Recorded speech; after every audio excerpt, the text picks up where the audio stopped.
Hello folks, today we're going to talk a little bit about Backerkit and Teepublic. So if you've ever been curious about either of those two services, hopefully this video is handy. First, let's get a brief overview of what Backerkit is. If you've ever had a Kickstarter or you're involved in crowdfunding, you've probably heard of them by now. Backerkit is a service where, after your campaign is over, you can still get additional orders from customers because they let you set up pre-orders that are integrated right on your campaign page. So that's pretty handy. Let's see, and we were able to use Backerkit this time on our most recent campaign, Skirmish, to offer shirts from Teepublic. And normally people have told me, don't even mess with shirts and hoodies and stuff during Kickstarters. Supposedly it's like a huge logistical headache because as soon as you get, hundreds of different customers and they all have a different shirt size, it can really turn into a lot to juggle. But with Backerkit and Teepublic, it was a lot easier to organize things, so we were able to pull off apparel and it worked great with this campaign. The reason that Backerkit made it easier is because in addition to offering the ability to sell pre-orders, they also give you advanced survey options. So Kickstarter, the backers fill out a basic survey. With Teepublic, it gives you the ability to customize the surveys and add way more options. So people could go in there and they could easily choose like the color of shirt they wanted, the size of the shirt they wanted, and it was all integrated into the spreadsheet. Because Backerkit also gives a lot of back-end services on organizing the spreadsheets, sending automatic reminders to people who haven't filled out their surveys. So there's a lot of stuff that just makes the logistical side of things way easier with Backerkit. Let's see, what else about Backerkit? Oh yeah, if you're thinking about Backerkit, I don't think it's for every campaign, but it was really helpful for us. Like if you have a smaller campaign or where the merchandise is more focused and limited, it might not be worth it. But if you have a campaign with more people and you have like a range of things to offer them that they might be interested in, then Backerkit can really pay off. The way it works is, if you're thinking about using it, what they do is they take a percentage of the revenue from your campaign if you successfully have a Kickstarter. And I think for us it was something like $1,000 or $2,000. I don't have the number right in front of me. But so we paid about that much, and I was like, okay, well, Backerkit seems like a great service. I wonder if this will pay off for us. And I thought it probably would, and it did. We wound up getting, because Backerkit lets you sell pre-orders, and it also lets you sell additional items to your backers. When you set up the survey, you can be like, hey, would you also like to buy this and this and this with your Kickstarter stuff that you already have? So they let you sell pre-orders, and they let you sell add-ons to your customers. So with all that said and done, the Backerkit purchases actually brought in like over $4,000, almost $5,000 in revenue. So just in terms of straight-up revenue, it was definitely a good move for us on the Skirmish campaign. So hopefully that can give you kind of an idea of like whether or not Backerkit would be a good match for you. So let's see. And what did we use for shirts? We used Teepublic. Teepublic is a company kind of like Cafe Press. It's one of those print-on-demand merchandising companies. And the reason we went with Teepublic was, I forget if it was a year or two ago, I wanted some way to sell shirts, so I knew one of those print-on-demand places was what we wanted to start out with. And so I looked up reviews from customers because I really wanted to make sure that if people were buying, Dreamkeeper shirts, I wanted the quality to be as high as possible. I boiled it down to Teepublic or Redbubble, and based on all the user reviews I got, people were generally saying that the Teepublic fabric quality, especially after a few times through the washing machine, was just a little bit higher. So we went with Teepublic, we tried selling stuff through them, and readers really seem to like it. We've had no complaints. We've had a lot of happy customers through Teepublic. So since we got our toes wet with that, I thought, okay, let's try selling shirts through a Kickstarter campaign and see how that goes. We'll have a custom, logo for this campaign. So Backerkit's advanced survey options allowed customers to specify the color and size of the shirt that they wanted. It all got packaged into a nice spreadsheet.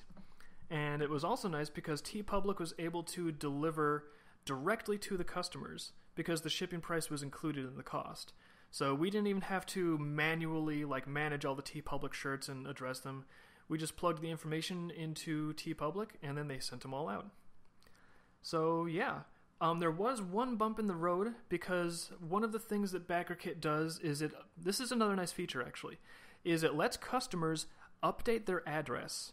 And if you've ever run a Kickstarter before, you probably know right off the bat that that's a nice feature because people move. If you have a Kickstarter with any significant number of customers, a lot of those people are going to be in a different place from the time they fill out their survey to the time you're trying to mail them things.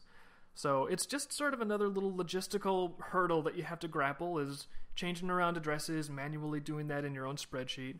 But Backerkit automates it because the customers, if they move, they just update their own info, no problem. And then when you're ready to mail, you hit a button, you lock down the addresses, customers are notified, hey, change your address in the next 24 hours because it's getting locked down, we're getting ready to mail stuff. So yeah, it's really nice and easy. But because of the way things were set up, since TeePublic was delivering the shirts direct to the customers, and since we're still working on finalizing the art assets for the skirmish game, that meant we kind of had 2 rounds of mailing. One round, like right now, for the shirts, and then we're going to mail out games and all the other merchandise later on when that's finished.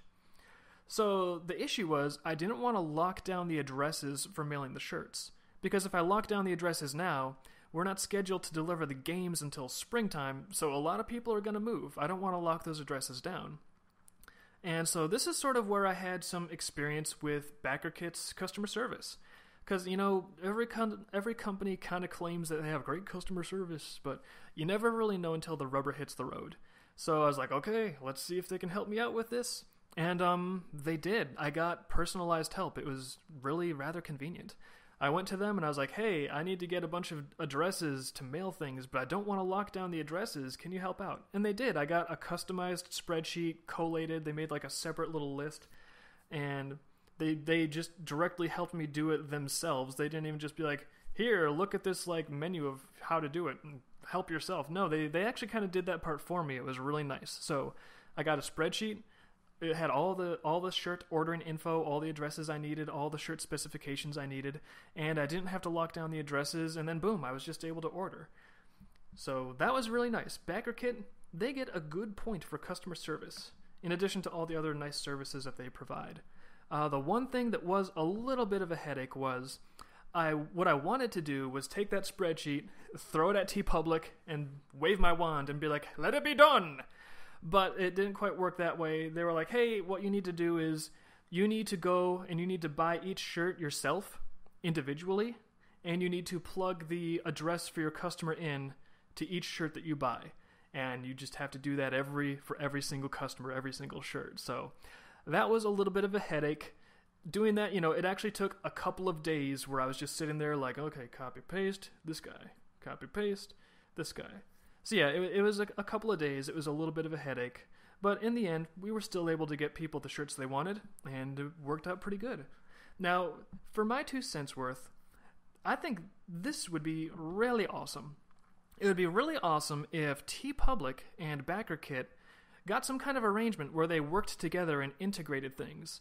Because if I didn't have to manually enter that stuff in for every TeePublic order, if it just happened automatically between Backerkit and TeePublic, that would take away all the headache, it would take away all the disincentives, and that would make it really easy to sell TeePublic stuff through my future Kickstarter campaigns. And not just shirts, they have like phone cases and laptop bags and all kinds of stuff.